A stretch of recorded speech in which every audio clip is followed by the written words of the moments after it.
아멘. 놀라우신 하나님의 은혜와 사랑이 이 시간 우리 예강교회 가운데 가득함을 믿습니다. 우리 옆에 분들, 우리 주위 분들과 축복하며 인사하겠습니다. 잘 오셨습니다. 잘 오셨습니다. 정말 잘 오셨습니다. 하나님께서 우리와 함께 하심을 믿습니다. 아멘. 또한 하나님의 영광이 이 가운데 비춰져서 또한 그 영광을 받아 온전히 하나님을 누리는 귀한 시간인 줄 믿습니다. 아멘. 여러분, 지난 한 주간 어떻게 지내셨어요? 지난 한 주간 저는 아침에 굉장히 춥더라고요.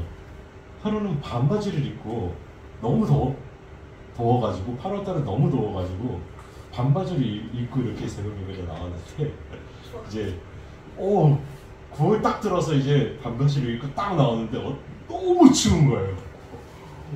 너무 추워가지고 이제 긴 바지를 입고 가야 되겠구나 해가지고 긴 바지를 입고 또 긴 팔을 입었어요. 그래서 새벽 예배를 드리고 그럼 낮에도 시원하겠구나 라고 생각했는데 이건 웬 거예요. 낮엔 또 엄청 덥더라고요. 그래서 걱정이 됐어요. 우리 성도분들 감기 걸리진 않을까, 또한 환절기 때문에 힘들어하진 않을까 걱정이 됐어요. 그런데 이 모든 것들 온도차가 이렇게 심할수록 무엇이 더 잘 될까요, 여러분? 맞아요. 곡식이 훨씬 더 잘 되는 거예요. 일교차가 크면 클수록. 그리고 과일은요 훨씬 더 맛있어집니다. 훨씬 더 맛있어요. 그런데 이 모든 것들이 다 누가 행하시는 일이냐? 하나님이 행하시는 일이에요. 저는요 우리나라에 사는 모든 백성들은 아주 특별한 은혜를 받았다고 생각해요. 왜냐? 사계절을 다 느낄 수 있잖아요. 봄과 여름과 가을과 겨울. 이런 나라는요 그렇게 흔하지가 않아요. 그래서요 많은 과학자들이 지구가 온도 때문에 온도가 높아지거나 온도가 낮아져서 멸망하게 되면 살아남을 민족들을 이렇게 쭉 나열하는 것에 항상 끼어있는 민족이 있는데 그게 어느 나라인지 아세요? 맞아요, 우리나라예요. 우리나라 사람들은요 아주 더운 곳에도 적응을 한대요. 그리고요 아주 추운 곳에도 적응을 한대요.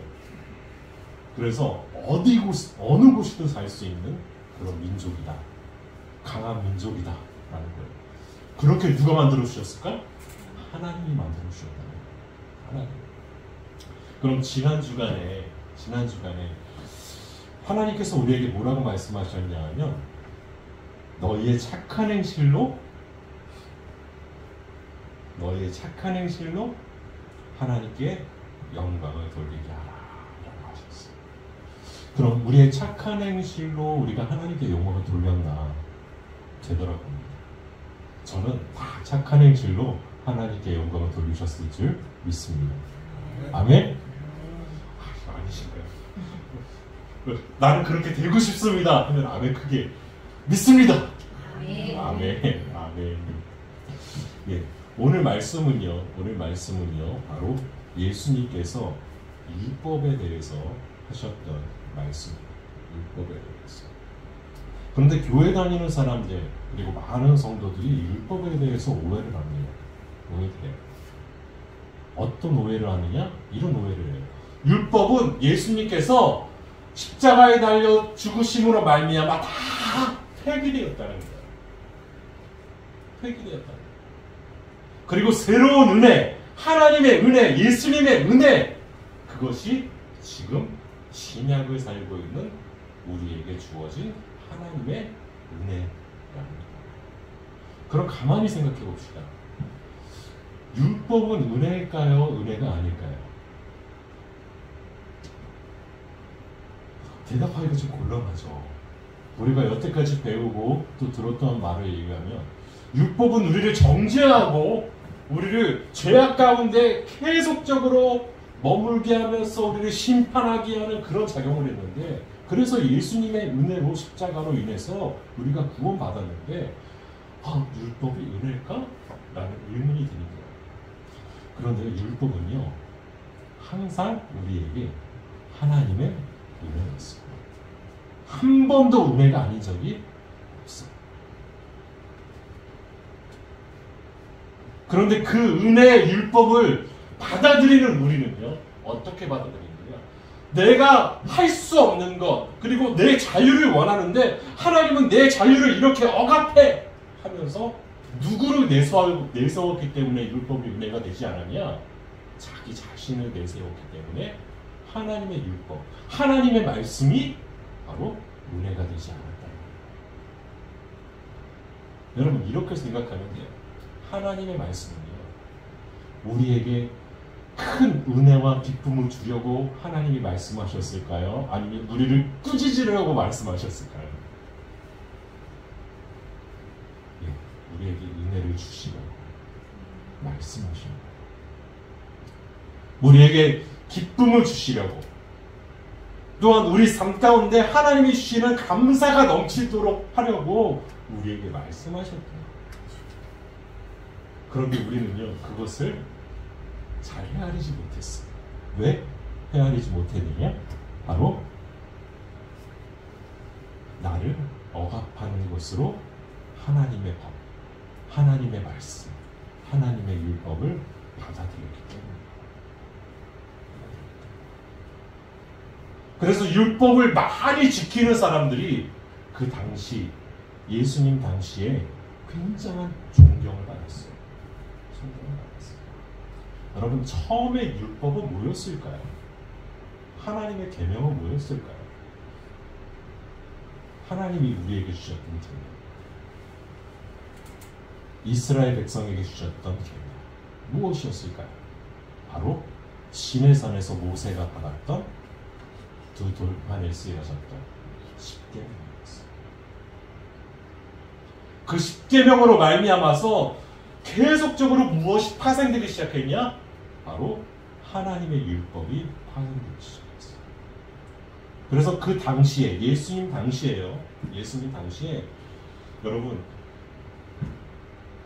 그 이스라엘 사람들이 만든 율법이 몇 가지였냐면요, 율법이 248개나 됐대요. 그런데 이 248개 중에 가장 핵심을 이루는 율법이 무엇이냐? 법이 무엇이냐? 바로 안식일에 관한 법이었어요. 안식일에 관한 법. 봅시다. 그런데 그 율법을요, 가장 잘 지키는 사람들이 어떤 사람들이었을까요? 바로 바리새인과 서기관들이었어요. 바리새인은 어떤 사람이 바리새인이었냐면, 율법을 아주 생명처럼 알고 율법을 지키기 위해서 어마어마한 노력을 하는 사람들, 그래서 존경받는 사람들이 바리새인. 그래서 대부분의 바리새인들은요, 이 248개가 되는 율법을요, 거의 대부분 지켰대요. 거의 대부분. 그런데 우리는 이 율법을 다 지킬 수 있을까요? 없을까요? 여러분, 안식일뿐만 해도요, 우리는 지킬 수가 없어요.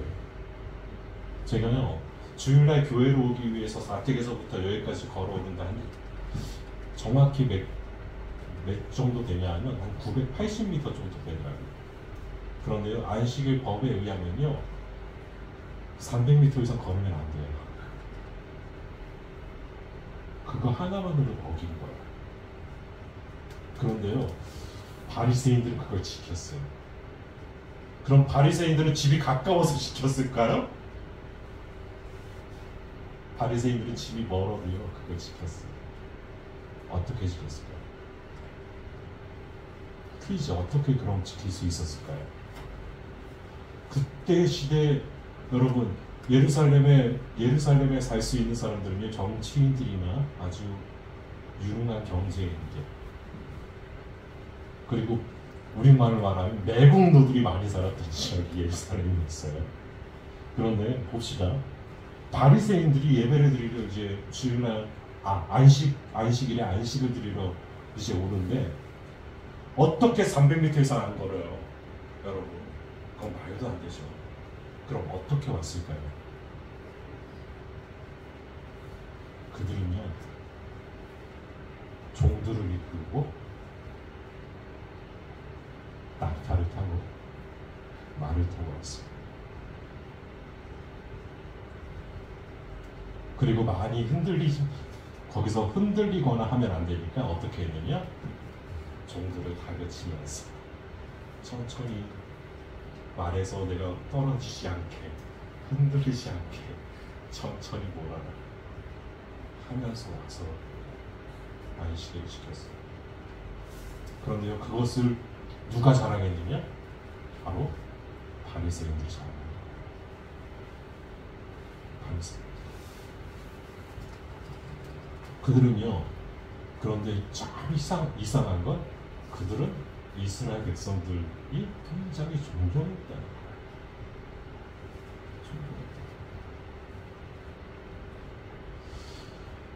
그럼 우리는 어떻습니까? 우리는 어떠냐? 그렇게 오는 사람들을 존경할까요? 아니면 걸어오는 사람들을 존경할까요? 맞아요. 아주 고급 승용차를 타고 오는 사람들을요, 와 진짜 멋지다 라고 부러워하고 존경해요. 그런데요, 걸어다니는 사람,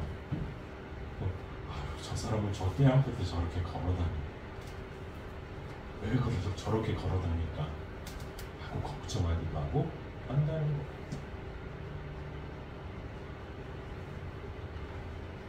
그것을요, 예수님은요 완벽하게 꾸짖으십니다.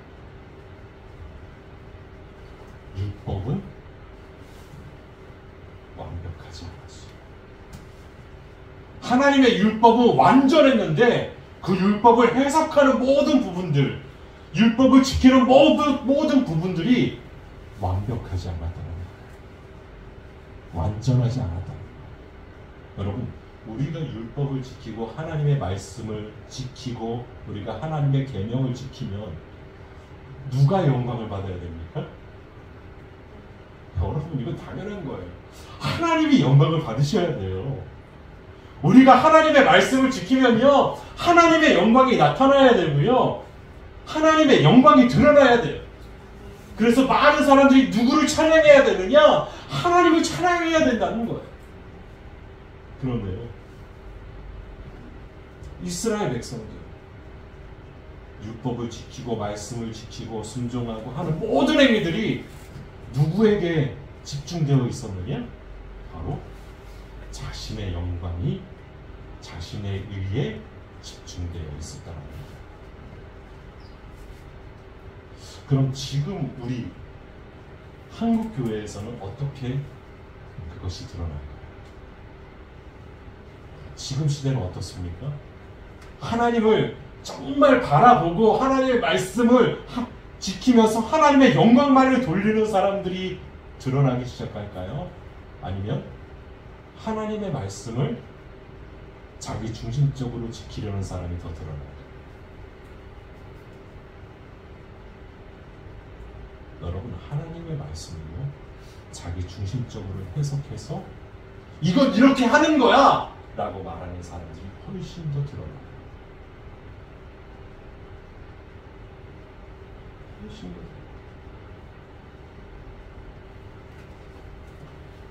예수님이 말씀하셨어요. 그들에게 내가 율법이나 선지자를 폐하러 온 줄로 생각하지 마라. 하나님의 말씀, 하나님의 은혜, 하나님께서 우리에게 주셨던 그 율법을 폐하러 온 줄로 생각하지 마라. 폐하러 온 것이 아니요 완전하게 하려 합니다.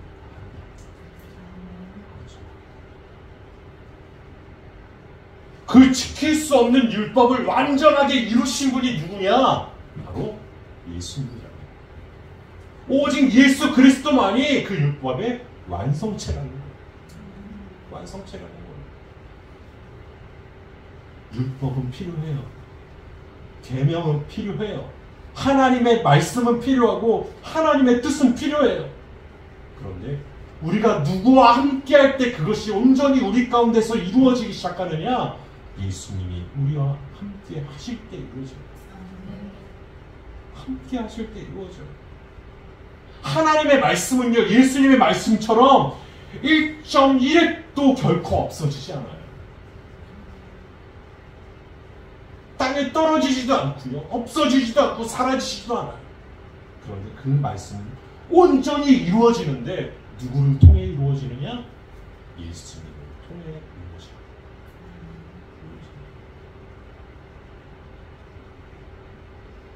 그러니까 그 당시 사람들은요, 바리새인 서기관들은요, 어떤 마음을 품었을까? 우리가 이렇게 잘 지키고 이렇게 열심히 지키는데, 율법을 이렇게 잘 지키고 하나님 말씀 이렇게 잘 지키는데 네가 뭔데? 라면서 너를 통해서 그것이 완성된다고? 아니, 이미 우리는 완성되어 있어. 그러니까 어떻게 되느냐? 예수님을 비방할 수밖에 없어요.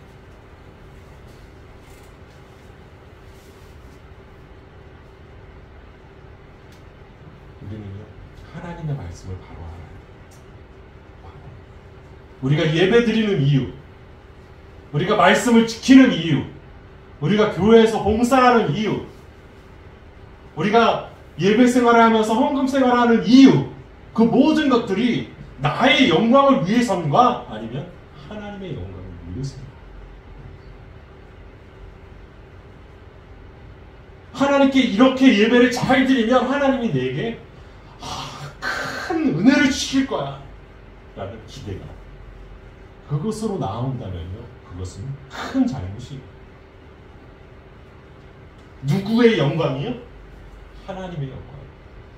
예배를 통해 내가 드리는 이 찬양과 내가 드리는 이 기도와 예배를 통해서 하나님이 영광 받으신다. 여러분, 그 사실을 잊어버리는 순간 우리의 예배는요, 하나님을 예배하는 것이 아닙니다. 우리의 봉사는요, 하나님께 봉사하는 것이 아니에요. 그것을 잊어버리는 순간 우리의 헌금 생활은요, 하나님을 위해서, 하나님의 영광을 위해서 드리는 게 아니에요. 누구를 위해서 드리느냐?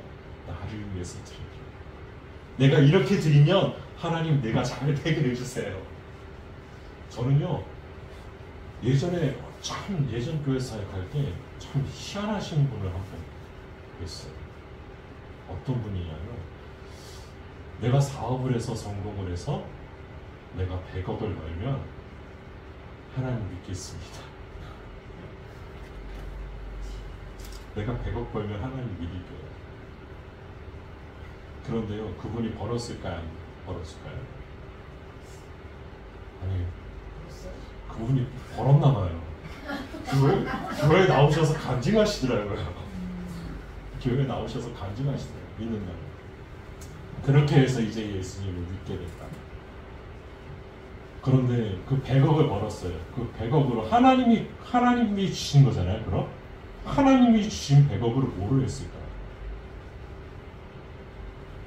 하나님을 위해서 살았어요. 지금 그분은요, 사기꾼이 되었어요.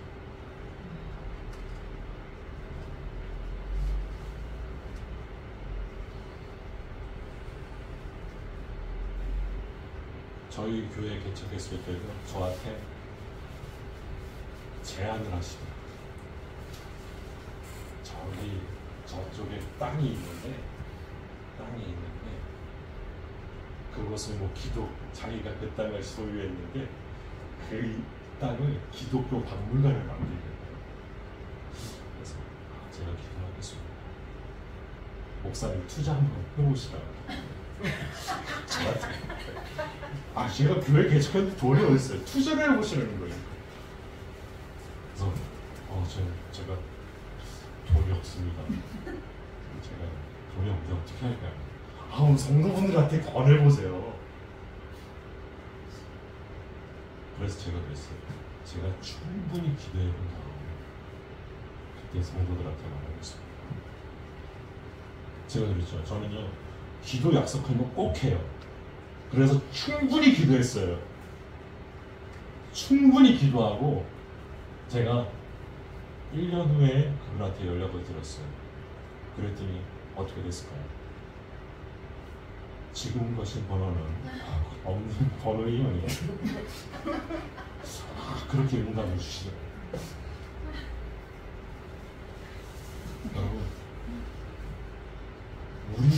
위해서, 나를 위해서 예물을 드리는 것이야.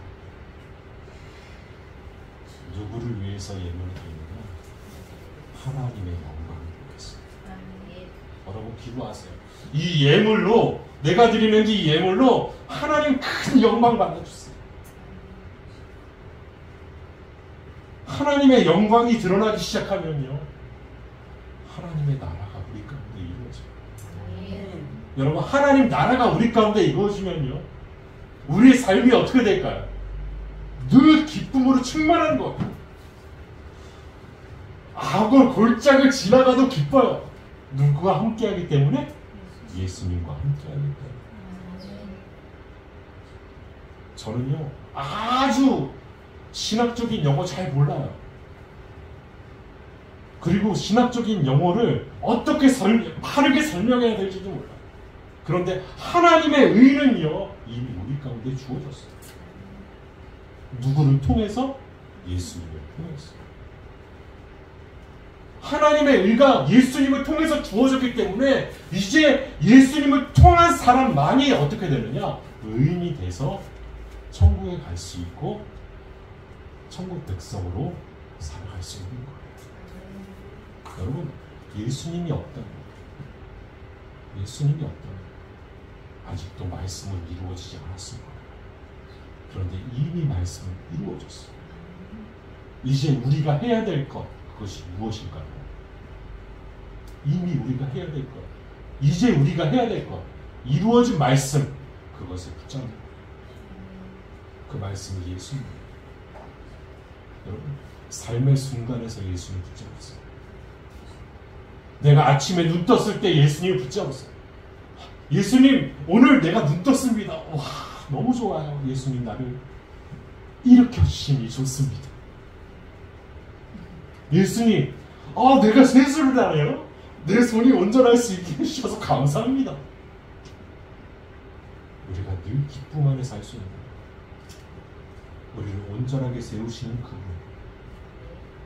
그분이 예수님이세요. 그런데 이렇게 말씀하셨죠. 오늘 말씀 마지막 부분에, 내가 너희에게 이르노니 너희 의가 서기관과 바리새인들보다 더 낫지 못하면 결코 천국에 들어가지 못해. 여러분, 서기관과 바리새인들은 엄청나게 그 율법을 지키고 말씀을 지키려고 노력했던 사람들이에요. 그런데 누구를 위해서요? 그들은 자신을 위해서, 하나님 나라와 하나님을 위해서, 하나님의 영광을 위해서가 아니에요. 그런데 예수 그리스도와 함께하는, 예수 그리스도를 믿는 예수님 안에 있는 우리는 나를 위해서 말씀을 지키고 율법을 지킬까요? 아니면 하나님을 위해서 지킬까요?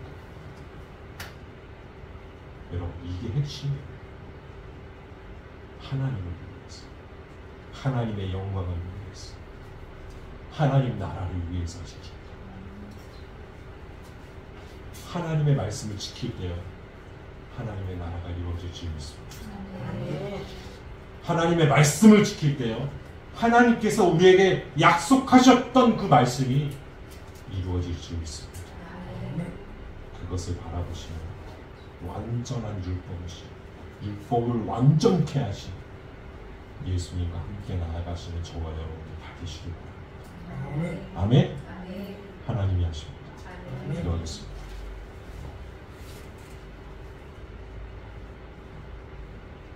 거룩하신 하나님, 우리가 완전한 말씀이시고 율법을 완전케 하신 예수님과 함께 나아갈 수 있도록 우리의 발을 붙들어 주시고 우리의 손을 붙잡아 주시고 우리의 눈이 열려 하나님을 바라보게 하여 주시옵소서. 그래서 예수님의 사랑으로 인해, 예수님의 은혜로 인해 날마다의 삶 가운데 하나님의 말씀을 이루게 하시고 우리 가운데 천국이 임하게 하여 주시옵소서. 우리와 함께 하실 하나님을 기대하며 예수님의 이름으로 기도합니다.